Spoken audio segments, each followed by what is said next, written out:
Hello बच्चों, कैसे हैं आप? आइए आज सीखेंगे पाइथागोरस प्रमेय। आप लोग पाइथागोरस प्रमेय का कथन याद कर करके थक गए। याद नहीं हो रहा।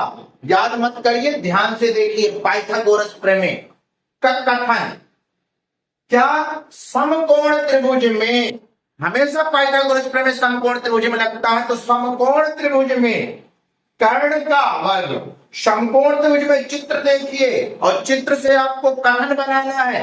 ध्यान से देखें। समकोण त्रिभुज में कर्ण का वर्ग अन्य दो भुजाओं के वर्गों के योगफल के बराबर होता है। क्या? कर्ण का वर्ग बराबर लंब का वर्ग धन आधार का वर्ग। ये हुआ है आपका पाइथागोरस प्रमेय। इसका कथन याद नहीं करना। समकोण त्रिभुज में कर्ण का वर्ग अन्य दो भुजा के वर्ग के योगफल के बराबर होगा। याद हो जाएगा, आशा करता हूं कि बन जाएगा। क्या है बच्चों, इससे सवाल बनाते हैं। इससे सवाल बनाकर हल करेंगे। कैसे? ध्यान से देखेंगे, वीडियो को स्किप नहीं करेंगे। पाइथागोरस प्रमेय अगर आपसे बन गया, कक्षा 10वीं के त्रिकोणमिति के सवाल आपसे बन जाएंगे। ध्यान से देखेंगे। मैं आपके सामने लेके आ रहा हूं क्वेश्चन।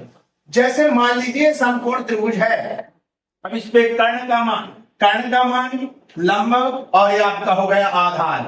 प्यारे बच्चों, आपको आधार दिया है 5, कर्ण दिया है आपका 4, सॉरी लंब दिया है आपका 4। आपको कर्ण का मान ज्ञात करना है। कर्ण आपको ज्ञात करना है। समकोण त्रिभुज में एक भुजा आपकी ए बी दी हुई है 4 सेंटीमीटर, बीसी 5 सेंटीमीटर। अब आपको बोल दिया कर्ण ज्ञात कीजिए। कर्ण एसी का मान क्या है? तो एसी का मान ये होता है आपका पाइथागोरस प्रमेय का जो सूत्र होता है, कर्ण का वर्ग बराबर लंब का वर्ग धन आधार का वर्ग। ध्यान देखेंगे, कर्ण का मान क्या है हमारा? एसी। तो प्यारे बच्चों लिख देंगे एसी का वर्ग बराबर लंब आपका क्या है? A B. तो हम लिख देंगे ए बी का वर्ग। प्यारे बच्चों आधार क्या है? बीसी। तो ये हो जाएगा बीसी का वर्ग। चलिए मान रखिए, एसी का मान नहीं दिया है आपको, तो एसी का वर्ग हो गया। ए बी का मान दिया है 4, तो आप लिख दीजिए 4 का वर्ग। बीसी का मान दिया है 5, तो 5 का वर्ग। ये हो गया 4 चको 16 और 5 25। एसी का वर्ग बराबर 16, ये 25। एसी का वर्ग बराबर 4 चको 16, 5 25।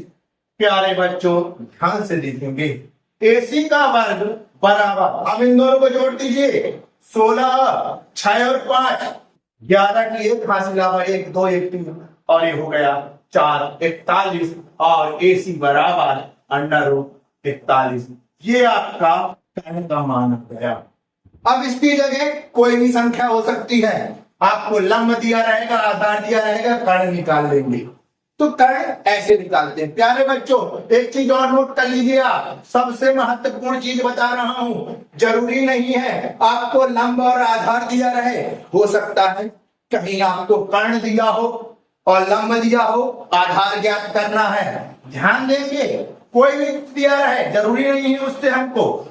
4 दिया है, यहाँ पे ले लीजिए 6 दे दिया। अब आपको बताइए इसका आधार क्या होगा? इसका आधार क्या होगा? तो बच्चों वही फार्मूला लगाएंगे। कर्ण का वर्ग बराबर लंब का वर्ग धन आधार का वर्ग, और कर्ण का वर्ग लिख देंगे 6 का वर्ग बराबर आपको लंब का वर्ग 4 का वर्ग, आधार नहीं दिया तो बीसी का वर्ग। प्यारे बच्चों 6 36 और बराबर 4 चको 16 और ये हुआ आपका बीसी का वर्ग। प्यारे बच्चों यहां ध्यान देंगे, आप पक्षांतर कर दीजिए। 36 हो जाते आइए 16 को बराबर बीसी का वर्ग हो गया, और ये हो गया 0 और 3 में से 1 गए, आपके आए 2 और बराबर बीसी का वर्ग। और प्यारे बच्चों आपका आ गया आधार का मान बीसी बराबर √20। ये आपका आ गया बीसी बराबर √20। हमें कोई भी दो भुजाएं दी हो, तीसरी भुजा हम पाइथागोरस प्रमेय से लगा सकते हैं। कक्षा 10वीं 9वीं 8वीं 7वीं 6वीं सभी के लिए पाइथागोरस प्रमेय महत्वपूर्ण है। पाइथागोरस प्रमेय को ध्यान रखेंगे, हमें कोई भी दो भुजाएं दिया हो तीसरी भुजा हम निकाल सकते हैं। समझ में आ गया हो। नेक्स्ट क्वेश्चन में अगली बार आपको होमवर्क के रूप में अभी दे रहा हूं, ध्यान दे, इस क्वेश्चन को करके दिखाएंगे सभी लोग। आज का होमवर्क है आपका दिया है कर्ण दिया है 10 सेंटीमीटर, लंब दिया है आपका 5 सेंटीमीटर। प्यारे बच्चों आधार निकाल के दिखाइए, आधार निकाल के दिखाइए पाइथागोरस प्रमेय। तब तक के लिए जय हिंद, जय भारत। फिर मिलेंगे नेक्स्ट वीडियो में।